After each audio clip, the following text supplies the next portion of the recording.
Ils ne se sont encore jamais rencontrés. Olaf Scholz et Xi Jinping se verront ce vendredi à Pékin. Une visite pas vraiment du goût de la Commission européenne, qui critique la partition en solo de l'Allemagne. L'ère de la naïveté, c'est terminé. Il est très important que les États fassent évoluer leur comportement vis-à-vis de la Chine, dans un cadre beaucoup plus coordonné plutôt qu'individuel, comme la Chine évidemment ne cesse de vouloir le faire. Mais pour Olaf Scholz, en pleine crise économique, l'urgence est de faire des affaires.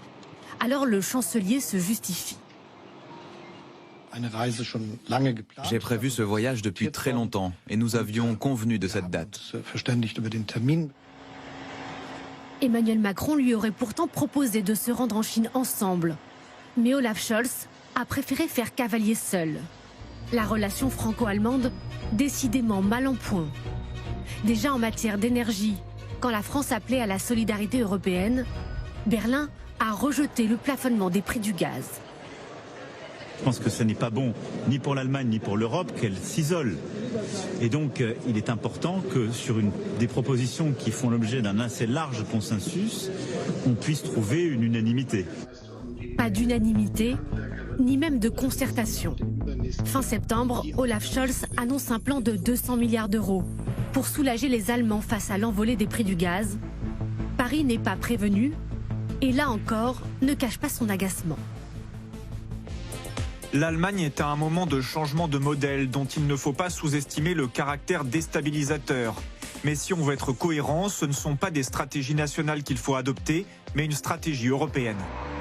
Depuis le début de la guerre en Ukraine, l'Allemagne poursuit son propre agenda et choisit donc à présent d'ouvrir grand la porte aux appétits chinois. À la veille de sa visite à Pékin, Olaf Scholz donne son feu vert au rachat de 25% du port de Hambourg, le plus grand et le plus stratégique d'Allemagne, par la société chinoise COSCO. Le chancelier lui-même s'est exprimé à ce sujet et a été très clair. Ce contrat ne prévoit pas la vente du port de Hambourg, mais seulement une participation dans un terminal. Et le maximum autorisé de 24,9% nous préserve de toute prise de contrôle stratégique. C'est une participation silencieuse. Une opération économique très critiquée, y compris en interne. Plusieurs ministres, dont l'écologiste Annalena Baerbock, s'inquiètent.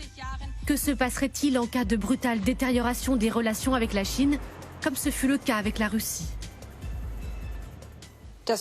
Nous devons nous empêcher de répéter une erreur que la République fédérale d'Allemagne a commise avec la Russie ces dernières années. C'est pourquoi je pense qu'il est important que nous ne soyons plus jamais aussi dépendants d'un pays qui ne partage pas nos valeurs, pour ne pas nous retrouver dans une situation comme celle que nous vivons avec cette guerre.